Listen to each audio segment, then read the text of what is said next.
Welcome to the Masterful Coach Podcast with Molly Claire.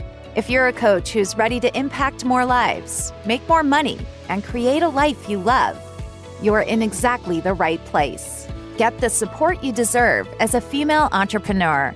Master your coaching skills, grow your ideal business, and honor your priorities in your personal life.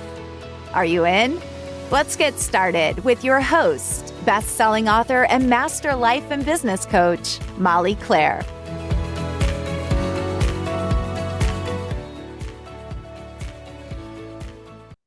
Hello, coaches. I have a fantastic interview for you today. I'm speaking with Nicole Kramer, who is a sales coach. And one of the things I love about her approach is that it creates an opportunity for you to truly be supportive of your clients, these potential clients, on this sales call. And she offers up in this interview a fantastic question that you can ask on a sales call, and you don't want to miss it. So you're going to love this interview. I have to say, I'm already ready to have her back on the podcast. So we'll be scheduling that in the near future. Before we dive into this interview, I want to let you know about an upcoming live masterclass that is free and you are invited. On Monday, February 3rd at noon Central Time, I am doing a live masterclass about how to create a plan of action for your clients that actually works. Did you know that if someone has a plan of action written down that is thorough and supportive, which is the kind I'm teaching you about, they are 2 to 3 times more likely to achieve a desired outcome? That is what we are going for. And on top of that, remember that when you as a coach can help your client get the results that they want, results equal referrals, results equal renewals. So this is a big deal. This is the time when everyone is falling off the wagon with their New Year's resolutions. People want to create change. People struggle to create change. Be the coach, be the one who can help them create a plan of action that will actually work. So the link to sign up for this free masterclass is here in the show notes. You can also go to mollyclaire.com, and there is a link right there front and center on my page. Do not miss it. It is an hour long. It is interactive. I have an incredible worksheet for you there. And by the way, I am introducing a new intensive that is an advanced training that I will be offering that is a bite-sized option for those of you who love the idea of master coach training, but you're just not quite ready. So make sure to sign up. We're going to have some awesome nuggets on that webinar. And until then, please enjoy this incredible interview with Nicole Kramer. All right, coaches, I am so excited for this conversation with Nick Kramer, who is a sales coach. And I'm excited for so many reasons for all of you. I know that sales is not everyone's favorite topic. There are a lot of thoughts about sales, a lot of feelings about sales. But what I love about Nick and the way that you approach it is really thinking about it through human connection and really bringing, not just bringing a positive spin to sales, but actually appreciating and allowing in what a positive experience it truly is and can be. So anyway, all that being said, welcome to the podcast, Nick. I'm so happy to have you. Thank you, Molly. I am excited to be here and looking forward to our conversation. Yeah, I know we were talking a bit before we went live to record about how it can be tricky for someone when they're in a business now where they are needing to sell and they are totally uncomfortable with it. So I want to speak to that. But actually, before we do, tell my audience a little bit more about you from your own words. What do you do exactly and why do you love it? Yes. Well, you hit the nail on the head right away with how people feel about sales. Nobody wants to be salesy and pushy. And that is a fear that a lot of people have, especially when they're stepping into being a business owner for the first time. Or maybe selling their own IP, their own stuff for the first time, right? That's it. It's so different. Okay, we're gonna come back and circle back to that. Well, because a lot of people have some level of a sales background in some capacity, right? But they were selling other people's stuff. They worked for a company. They did something where there's a little bit more of a division between who they were and what they were selling. Not that it still wasn't with authenticity and integrity, but Sure. it feels very different when you're selling your own stuff, your own ideas, your own process.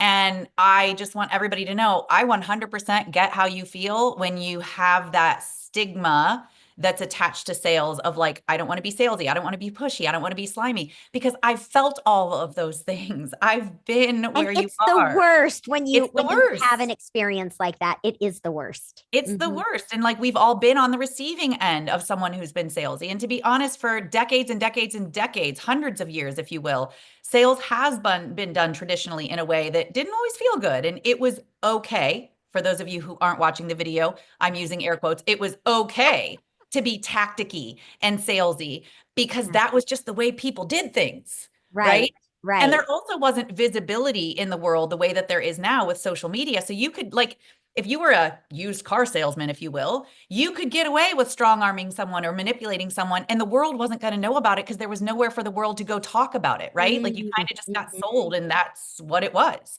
But now we Yes. live in a world where things are very transparent, very visible, and people know about it right away. And I think that's one of the best things that could have happened to sales, because now we have to show up with integrity and with true passion and really understanding that selling is serving, but doing it in a way that we're not pushing people into anything. We're helping them make a decision, and it has to feel like their decision. So I'll Yes. start with that, and then I'll answer your question. Why am I the one who's talking about this? Because I have been that person that felt all of those things. So for anyone listening who has felt that way and felt uncomfortable around selling, I get it. Because I started my career as a teacher. For 15 years, I was a teacher. I taught high school math. And you want to talk about learning how to work for free, go be a teacher for a while. That's all you do, right? So the idea of selling yourself feels even more uncomfortable because you're like, I just stay after school and help kids for free. That's just what you do, right? So Yeah. there was a big mindset shift. A lot of understanding had to go into what's actually happening in a sales process. And the way I learned that is I decided that, well, I'll say this. After 15 years as a teacher, I saw a lot of my friends that were in sales. It looked like a game to me. I'm a very competitive person. So although I didn't want to feel salesy, I thought, wow, chasing the carrot looks fun. And there's money. You win money if you right? Uh-huh. I had one thing that I didn't want to do. I didn't want to be salesy, but I did want to try sales. And so after 15 years of teaching, I went on a sales interview, and the guy said, "Listen, I think you're great and I'd love to hire you, but there's 89 internal people who want this position, and they all have experience and you don't. You've never sold anything." Mm-hmm. And I looked at him and I said, "Well, I've been selling math to high school teenagers for 15 years and nobody wanted to buy that."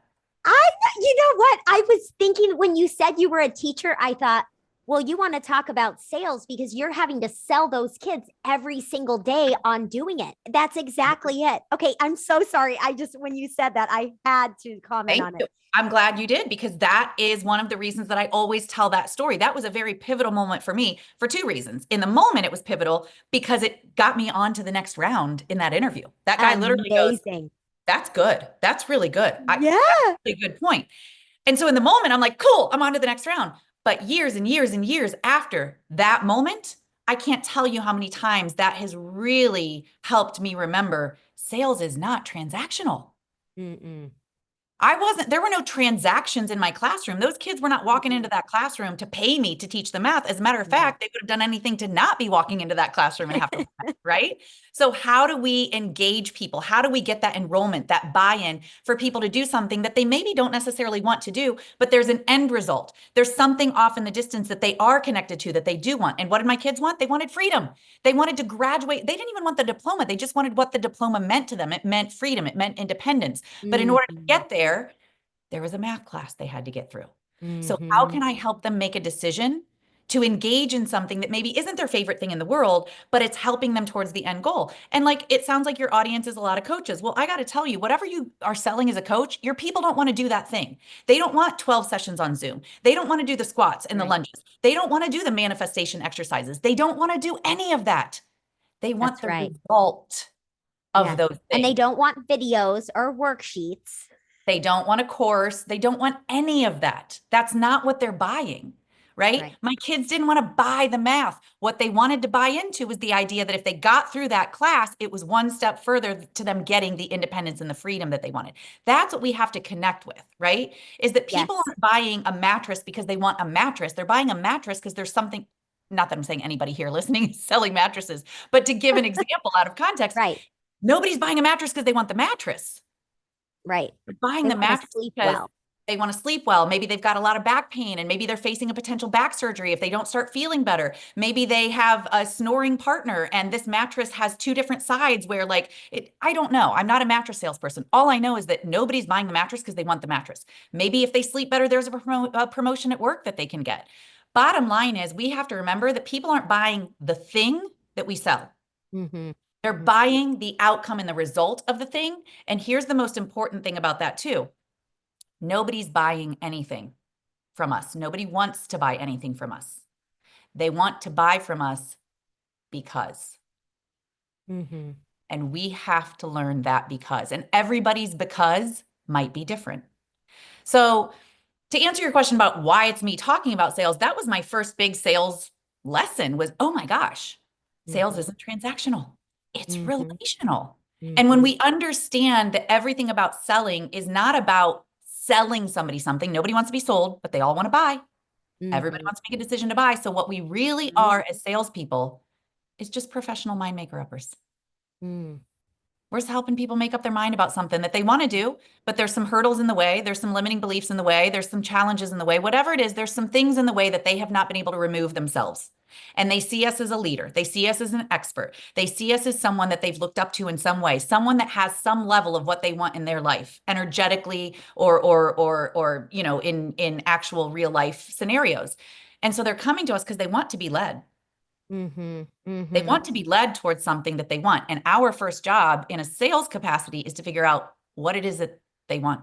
What is that because? Because if we don't know what that because is, then we're selling something that we think that they need versus helping them realize that they want to buy something that they need and want. Yeah.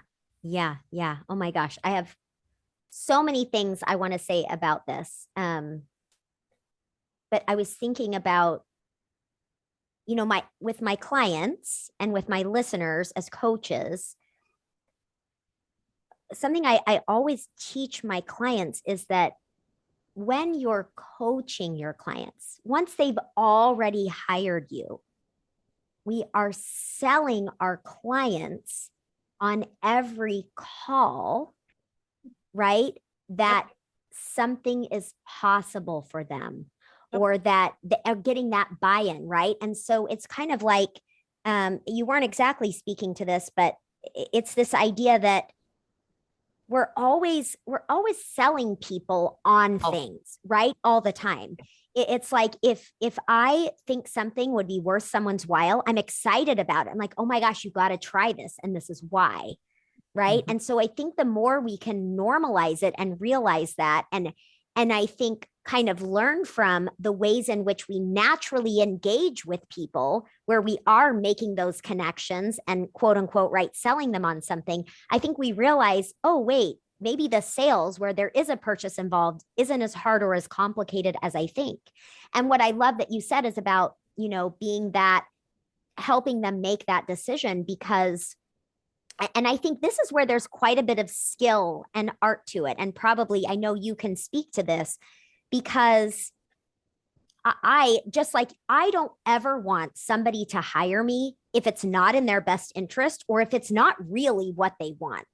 Correct. Right. However, if it is in their best interest and if it is something they want, but they're just afraid, then I really have to be a good leader in that sales conversation to help them make that decision, right? That's it. What can you say about that? Do you have any specific advice or anything to my listeners? Because I mean, I think that can be, that to me is kind of that like next level of sales when you can be strong enough to be able to help someone make a decision when they want it and they know it's in their best interest and you do too, but they're on the fence.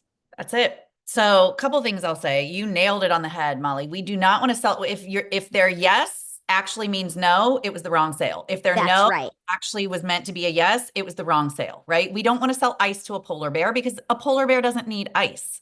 So we're not here trying to sell something to people that they don't want. And to be honest, we're not even really trying to sell people. We're trying to help them make a buying decision. That's all it is. We're putting Mhm. ourselves in a position where we're asking good questions. We're finding out there because, right? People don't want to buy Mhm. things. They want to buy things because we've got Mhm. to act interested, not interesting. And too many people go in and Mm. they try to do their sales pitch and they do all the talking and they're like, It becomes let me about pitch them, them. right? Yes, it becomes Yeah. about them. They're like, how do I lay in the plane? How do I close the deal? Well, if you're doing it right, you shouldn't have to close the deal. The person will close themselves if you've asked the right Mhm. questions and you've really consulted in the sales process instead of trying to sell something in the sales process. And quite often we get so in our head because when we're thinking on a sales call about what do I say next? What do I say next? What do I say next? You're making it about you. You're not Yes. even present in the conversation. And energetically, whether it's acknowledged or not, that person can feel it. And so showing up unprepared to a sales call, which most people do, is actually going to be the reason that you're not going to create the success that you could. And Mhm. sometimes you'll have some successes still, but we want to show up able to guide someone into making a decision. And you brought up a really good point, Molly. You're like, what about the people who they know they want to do it? They're hesitating. There's some resistance. There's some fear there, but they really do want to do it. Right. And for the ones who Mhm. don't, it's like, cool, then let's help them get clarity that it's a no. Because that's really all we're Right. doing. We're helping someone That's reach right. clarity in the conversation. If it's a yes, cool. If it's a no, cool. And, I've even asked people on a sales call, I'm like, hey, I hear a version of you that wants to do this, and I hear a version of you that's maybe a little hesitant to do this. Which version would you like me to support? Mm. Because Oh, I'm that's a great question. because I'm not here to talk you into something that you don't want to do. Yes. However, I would be remiss if I let you get off this call in the same place that you were when we started it. And Mm. my goal, and I will say this at the beginning of a conversation, my goal in our conversation is to help you get to a place of understanding and clarity on what your next best step is. Mm. That may be moving in a different direction. That Mhm. may be some level of interest in some of the recommendations that I make that could benefit you. Either way, Mhm. our goal is to get to a place at the end that you feel good about, knowing that your next step is clear for you. And sometimes that's Mhm. yes, and sometimes that's no. Mhm. And I want to go back to something you said about like helping someone make that decision. So many, many years ago, I had a group program where the women were pretty new. They were new coaches and they felt uncomfortable about that part of a sales conversation where Mhm. helping somebody move over that hurdle, right? Because that's really Mhm. all it is. There's resistance there, there's fear there, but they really want to make the decision. And the one woman said, I can't do that. I can't help, like, I can't help somebody. Like, if they're in resistance, like, I'm just going to let them, like, they've made up their Mm. mind. They don't want to do it. Mm. Mhm. Now, that same woman had just the weekend before gone skydiving. Okay. So Mhm. just follow me here for a second. Totally a different story that I'm about to tell, but it's all related, right? It was her Okay. birthday and she had gone skydiving. And I said, and she had told us that story at the beginning of the coaching call. And I said, so how did it feel when you were skydiving? She said, oh my God, it was crazy. It was one of the best experiences of my life. And I said, and how did it feel right before you jumped out of the plane? She said, I was like peeing my pants. I was so nervous. And I said, were you sure that you were going to do it? And she goes, I was pretty sure. And I said, so what got you over the edge? She goes, well, I was tandem jumping. It was my first jump. So I was strapped to the instructor and he said, do you still want to do this? And she said, I think so. And he said, if you still want to do this, then let's go. And I said, what if you told him no? And she goes, well, he would have let me stay on the plane. I said, then you've just described a sales conversation. She said, what do you mean? And I said, okay, well, let's look at it this way. I said, the ticket was bought for you for your birthday. Yes. And you agreed to go. Yes. That's your first micro commitment. You drove to the skydiving place the day that you guys were meant to skydive. Yes. You signed the waiver. Yes. You put on the gear. Yes. You went through the training. Yes. You willingly got on the plane. Yes. You willingly, as the plane took off, were still a part of it. Yes. And then right when it was the point of you making a decision, you were a little freaked out, but there was a guide that was there that said to you, hey, is this still what you want to do? Because if so, hold my hand. I'll help you jump out of the plane. Mhm. If you've Mhm. changed your mind, you can easily go and sit over there and we'll land safely. What feels best for you? Mhm. Mhm. And you told him you wanted to jump. So he helped you get out of the plane. That's all a sales call is. And the reason I go through you bought the ticket, you showed up, you put on the gear, you went through the training, that's the micro commitments that people are giving you. When somebody signs up for a call with you, when somebody's been watching your content, when somebody's been engaging with your content, when they've said, yes, I like that person, I'll comment on their stuff, I'll like their stuff. You know what? Maybe I'll sign up for their next free class. Maybe I'll sign up for a call with them. Those are all micro commitments. Nobody wakes up one morning and goes, I don't have anything better to do. What free calls can I sign up for? Right. Nobody's getting on a call with you because they don't want what you have, because they don't see opportunity and possibility in it. They're getting on that call because they're like, oh, a part of me wants to do this. And I want to make sure that it's right for me. And I want to make sure that it feels good to me. Yeah. That's exactly all we're doing. And when someone is at that point with you in a conversation and they're hesitating to make the decision, it's not because they don't want to. And you can check in with them just like the skydiving instructor did. Hey, does this feel like something that you want to do? Or is it something that you've changed your mind about? Or the way I ask it, there's a part of you that wants to do this, and there's a part of you that maybe is a little hesitant. Who would you like me to support? And I'll tell you what I love about that question so much is that I know I can say that as a coach, and when I am talking with someone about potentially joining master coach training, I want to be able to coach them and support them in making that decision. And it's like, this is my belief and my approach to coaching. I want to always be an ethical coach, and I always want permission from my client before I begin coaching them. And so it feels in a way like I'm playing two roles, right? I am the person helping them to make a decision. And I also want to support them from a coaching aspect to look inside and see what's best for them. And so that can feel, I will admit at times that can feel delicate, where I do ask for consent. Like, hey, can I push a little on this? Can I coach you on this? Knowing that we want whatever decision to be yours and to be in your best interest. But I feel like that question of saying there's this part of you and there's this part of you, which part do you want me to support, is the perfect way for me to have full permission to lean into either side without it feeling like I'm pushing them in a direction, because I don't ever want to do that anyway. So I love that. I think it's brilliant. Because you're spot on with two things everything you've said, but two things that stand out to me right now. Number one, that's all we're ever doing. That's all a sales call is. You are coaching someone. And here's the thing, okay, for anybody who has a fear around sales, who anybody's like, I don't want to push them. Everything you do as a coach is about helping people make challenging and difficult decisions that they haven't been able to make on their own. Because what the heck do you think you're going to, if they say yes to you and they pay you money, what the heck do you think you're going to do when you're coaching them? You're going to have to push them. You're going to have to help them see opportunity and see through limiting beliefs. You're going to have to help them make decisions that feel challenging right now. That's all you're doing on a sales call. And if you can't do it there, how the heck are you going to do it once they're inside of your container? Right. If you're like, it feels too scary right now, I don't want to push them to make a decision around money, then that's your issue around money. That's exactly it. You not showing up and taking a stand for somebody else, because those are your own things that you need to clean up about money. And I'm not saying I don't have them. I'm not saying we all don't have them. We all have them. Money's the biggest story on the planet. We all have stuff that we can continue to process and improve our relationship with it. However, if you are not taking a stand for somebody in a sales conversation, then how the heck are you going to do it in any of your coaching calls with them? Yes. Because that's all you're ever doing. Like you said, you never stop selling. We never stop selling. Yes. You're constantly inviting someone to possibility. Once they've paid you, the selling doesn't stop. You've got to sell them every single time. Now, is there more of a buy-in once they've paid? Yeah, because they've got some skin in the game. So they're going to show up a little bit energetically different. However, you're still going to have to be selling them all the time and reminding them what's possible for them, because that's what coaching is all about. Yeah. Yeah. And because I've been putting notes as you've been talking about things I want to ask you about. And one of the things that I had jotted down here, you've really just hit on it here, is how many of the people listening feel like they're bothering people on a sales call, right? It's like, oh, well, I don't want to bother them. I don't want to.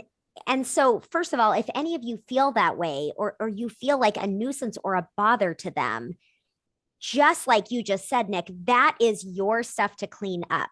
And we don't have to feel bad or embarrassed about it at all. It's not that you're doing something wrong, but just recognize it, because something I believe is that I'm a coach at heart. And so when someone is coming to me in a sales call, I am already their coach. And my job as a coach is to show up for my clients in a way that is in their best interest. And I want to help them, right?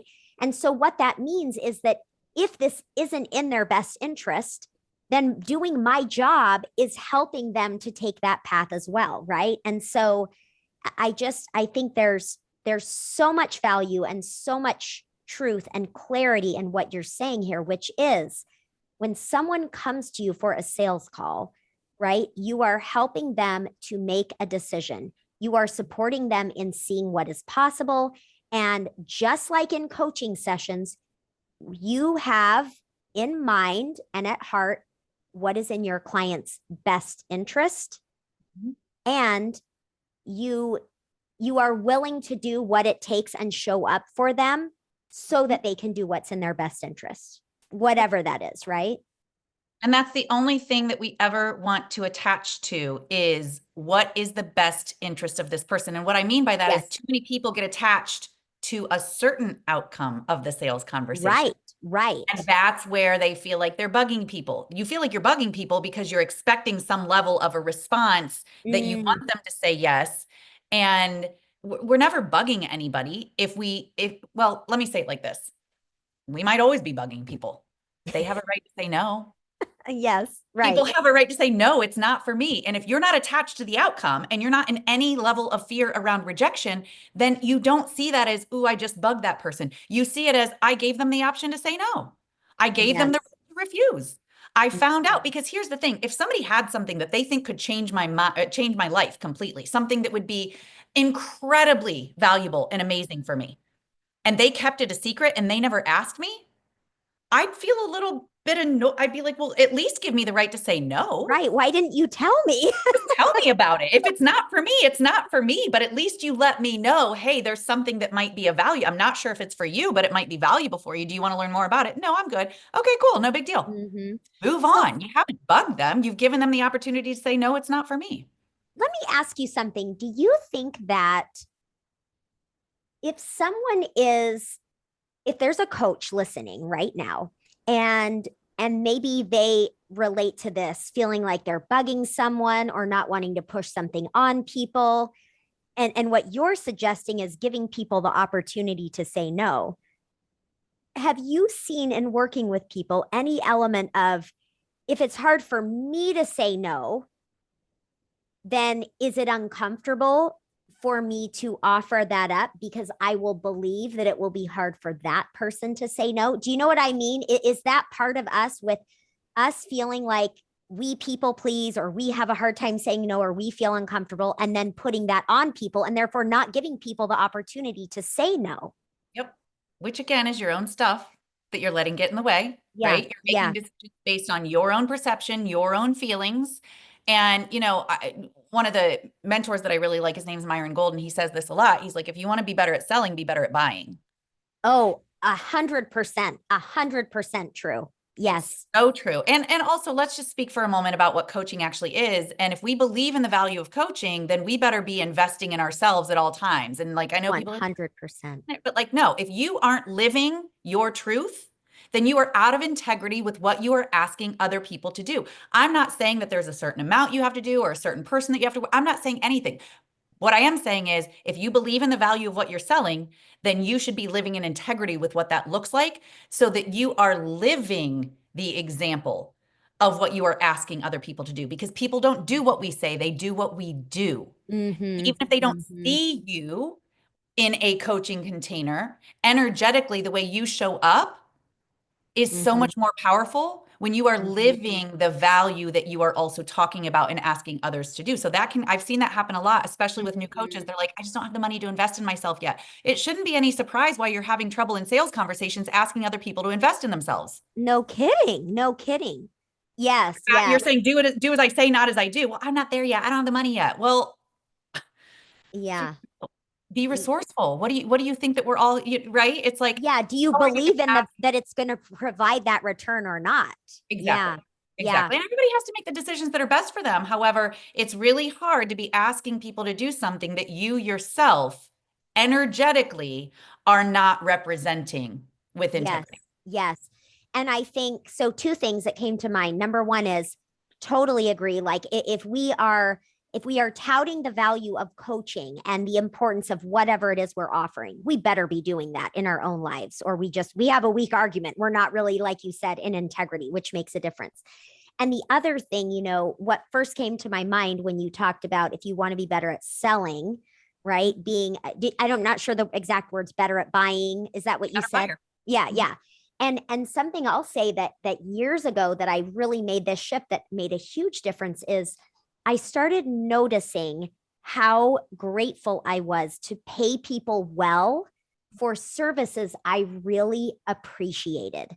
And Yep. so, this is like a small thing. If we're going around and we're always worried about, oh, how much is this going to cost? Or I don't want to pay for this or whatever. What if instead we look at, when the guy comes to mow my lawn, I am so grateful that I don't have to worry about it and that he does a fantastic job. And every time I send him the money for it, I feel so happy and grateful to be able to pay him.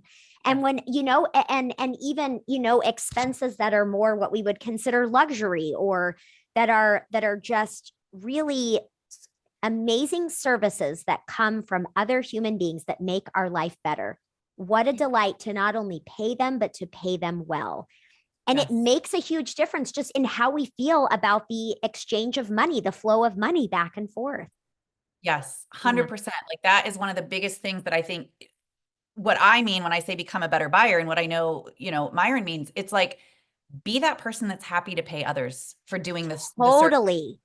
Be not just a better buyer, like you buy. I'm not saying go out and just spend money, but like be an appreciation for what gifts you are receiving from making that investment. Because, I think a lot of times, and you brought up a great point, Molly, people are like, but what am I going to get? What is included? Well, like, what is this? And you're looking at like, is there an ROI? And will I get the ROI in this certain amount of time? Then don't make the decision. Mm-hmm. No, I'm not saying we shouldn't be looking at getting a return. However, I think too many people are focused on one kind of return and only one kind of return. And if you're investing in yourself in any level, regardless of what kind of coaching it is, then you better be focused on who do I become from this investment? And if you're not making the investment from that mindset, from that belief, who do I become? Then it might not Mm-hmm. be right for you if you're not Mm-hmm. thinking outside of the box like that versus just, well, how many Zoom sessions do I get? And do I get private time with you? And what do I get here? And yes, all of that might be important because you want to make sure it works with your schedule and it's the right fit Sure. and it's yada, yada, yada. But like I said, no to something recently because a lot of it was self-directed. A lot of it was like a DIY portion of Mm-hmm. what the investment was that I was looking for. And that's not the type of thing that I'm looking to invest Right. in now. I need a little bit more proximity in terms of mentorship. So what I was looking for, it wasn't the right fit. It wasn't that it wasn't valuable. It wasn't valuable for me and what my needs are. And so when we're looking at making investments, is it the right fit for me? And who do I become? And that from a selling perspective is also how we want to sell. You're not selling 12 sessions on Zoom. You're not selling a mattress. Let's go back to that. You're Mm-hmm. selling what that person wants to become, who they want to become, what possibility they see in their life because they've elevated themselves in a way that they couldn't do on their own, which is why they're looking at getting that support from you in that area of their life. Mm-hmm. Yeah. And, when you brought up the mattress example again, I was thinking about I'm imagining a mattress salesperson that's telling me about the technical pieces of the mattress and the The fabrics coils. and whatever knowledge they have, which is only helpful if you're actually making a real world example as to why it's going to make a difference, right? But and that's kind of what coaches can get caught up in, right? When we're getting in the details of trying to, well, here's what I'll say. If as a coach, you are focusing on the technical details and pieces that have no relevance to your client in their mind, and they're not even thinking about it, it's wasted breath and it's taking away from what's going to be impactful. And the other thing is, I think oftentimes when we are getting caught up in, well, it's this many sessions and it's this and it's this and this, that's when we are making it about us, right? It's when we're feeling some sense of insecurity or worry or wanting to prove the value. And so not only do we need to take a look at that for ourselves, but we're missing the mark. And I think it always goes back to understanding, just like you've been saying, understand the human being that is in front of you. Understand what are they needing and what are they wanting? And how, as their coach in this moment, can I come together with them and help them find the solutions and make a decision to step toward those solutions? That's really what it's about. It's not about the coils and it's not about the sessions or the length, right? 100%. Yeah. 100%. It's know what you're actually selling, because to your point, Molly, you're going to get caught up in trying to sell the things that aren't what people are actually buying. And then it just sounds like noise. It just sounds like content. And, we have this saying that content before context is just noise. If you haven't bothered to find someone's context, and that goes back to what I said earlier, their because. What's their because? What's their reason for buying? And if you don't find that out, you're selling something to them that has no value. They're not listening. It just sounds like noise.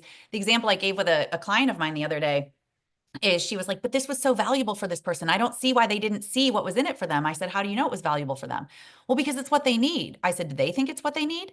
And I said, here's the thing. If you walk in to a car dealership because you're looking to buy a car, and the car salesperson is like, ooh, this car over here has a V8 engine, and if you check under the hood, it's great. And you might be sitting there going, well, what's the sound system like? Are there heated seats? Is the car white? Like, right. You're missing the mark because you haven't bothered to ask the context of what's important to you. If somebody comes in and they're looking to buy a car, what's important to you about getting a car? What has you coming in here today? What has you interested in maybe looking at a car? How's your current car running? What's your experience with your current car? What are some of the features you like about your current car?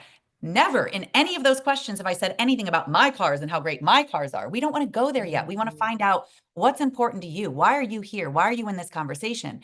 And sometimes they might be like, hey, I'm just looking around. Ooh, what questions can I answer for you that'll get you closer to making a decision about what you want to do next? Yeah. Like, we have all the control in sales conversations if we remember that we're not auditioning. Yes. If we remember that we are not attached to a certain it's not about how do I get this person to say yes. Ew. The same person that doesn't want to be salesy comes to me all the time and they're like, how do I land the plane? How do I get them to say yes? Why don't you back off a little bit and stop being so salesy? How do you commit to the best and highest outcome for everyone in the conversation? That's the outcome I want you to commit to. Yes. Not to getting a yes, not to getting a no, but ultimately, how do you leave that person better off than they were when you first started the conversation? And sometimes that's just getting them a little bit further to clarity, because not everybody's in a position to buy. Yeah. I'd be like, well, then why did they sign up for the sales call? Why don't you ask them that at the beginning of the sales call? Why don't you find out? Hey, what will make our time together a success for you? Well, I'm just looking to understand a little bit more about what you do. Great. What questions can I answer that will help you get a little bit closer to making a decision about what's best for you? Or if they say, hey, I'm here to buy. I like what you do. I like what I've seen of yours online. And I know you've got this new offer and I want to find out if it's right for me. Great. What questions can I answer about whether or not this offer might be right for you? Notice what I did in both cases. Great. You tell me what you need to know to get you a little. That's right. I remember I went to this one sales conversation where I pretty much, it was just, for me, it was a matter of just finding out the cost. I already wanted it. And I got run through quite a sales experience. It was like on and on and on. And it was just missing the mark. And then it was kind of like, well, maybe I don't want to buy this because it seems like they're missing the mark on this. If they're missing the mark on this, maybe the program misses the mark. So, but, I have to say this real quick, Molly. I had an experience just like that a few weeks ago, and it was the same thing. And, like, to each his own, but transparently speaking, I don't know if that's the right, speaking transparently, if there is no information like pricing about something, then quite often that is why people are getting into a conversation with you, because they just want to find out a little bit more about, well, what is the price? What's the investment I'm looking to make? And we can find out why they're there if we ask at the beginning of the call. And so a couple of weeks ago, I had that same thing where I saw something online. I was interested. I signed up for a call, but I really just wanted some more information about what the investment was for this program. And I wanted to learn a little bit more about it. And because I'm a sales coach, I also kind of was two people on that call. I was the observer, how they're handling this, but also the prospect potentially interested in purchasing it. Now, let me just tell you, it took her, and I wouldn't recommend that everybody does this on every call. It took her 90 minutes to finally reveal the price to me. Yeah. Yeah. 90 minutes. And what I mean by that is because people are like, you stayed on it for 90 minutes. I'm like, listen, I was there as an observer as well. It was very interesting to me to see how it was handled. And we get to the end and she goes, she said, what the investment was. And I said, okay, well, thank you for sharing that with me. I'm going to think about what I want to do. And I'm not sure that this is something in the near future for me, but I definitely, I appreciate your time. And she goes, well, you were on for 90 minutes. There must have been something like, that kept you on for this long. And I said, yeah, it took me that long to get the price from you. I asked her in every other way before that. I was like, what is this? Yeah. Like, what would my investment be? And she was like, well, what are you interested in making this investment for? Like she just, Yeah. and I'm all for asking questions. However, she Sure. could have found out in the first 5 minutes of that conversation whether or not I was going to be a buyer. And I was Yeah. not. And I would have told her that from the very beginning. She Yeah. didn't bother to ask me why I was there. And what I Yeah. wanted to do is find out what the investment was because it wasn't anywhere publicized. Mm-hmm. Mm-hmm. Right. And Yep. so I just wanted to know. And so a lot of times, if we aren't asking those questions at the beginning of the sales conversation, we don't actually know why somebody's there. Right. But And you need to find out. You need to find out. The most expensive thing, this is probably one of the most powerful things we could say in this conversation. The most expensive thing anybody can pay you with is their time and attention. And if somebody has given it to you in a sales call, remember, let's go back to something I said earlier. Nobody wakes up one morning and goes, I have a empty calendar today. Let me see what free calls I can sign up for just for fun. Mm-hmm. Nobody's signing up for your call because they didn't have anything better to do that day. We all have 24 hours in a day, 7 days in a week, and our time is important and it's the most valuable thing we can give to somebody else. If someone has given you their time and attention in a conversation, you sure as heck better find out right off the bat why they're there. And if you don't, then you are missing the mark and you shouldn't be in question at the end when they didn't buy. Maybe they weren't there to buy, but you could have found that out from the beginning. Mm-hmm. Okay. This is so good. I feel like maybe we need to have you back on. We're going to wrap up this episode today. And in just a minute, I want you to share any last thoughts and also where those listening can find you. But one thing that I will just say to all of you listening, it's like I tell all of my clients this all the time, those of you listening and my master coaches and those of you who really actually help people, actually help them to be able to have a totally different experience of their life.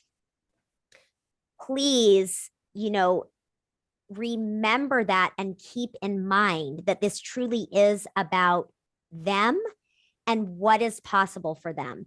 In a sales conversation, it is not about you. It is not about how you look. It is not about how you present.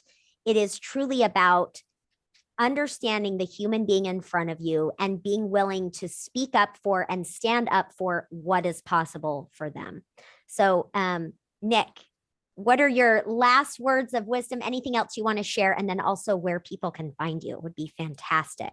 Yes. So, well, let's start with that because that's easy. You can find me on Instagram. That's where I'm the most active. I'm on all the platforms, but I am quite active on Instagram. I am at the Nicole Kramer. And if you like any of the questions that I shared today, as Molly and I were having a conversation, I do have a free gift for you. It is a list of 23 questions that sell. Oh, everybody go get that. Everybody go get that. I'm going to go get it right now. Yes, it's a list of 23 questions that are very powerful to use in a sales conversation that help people make decisions. It would be my gift to you. Just reach out to me on Instagram and just say Molly Claire, or I listened to you on Molly Claire's podcast and would love the list of questions. And I will be happy to actually, you know what? Let me take it one step further. Tell me one thing you learned as you listen to the podcast, because I would love to hear what one of your favorite takeaways is. And then I'm happy to share that with you so that you can have some powerful questions to use. So we'll start with that.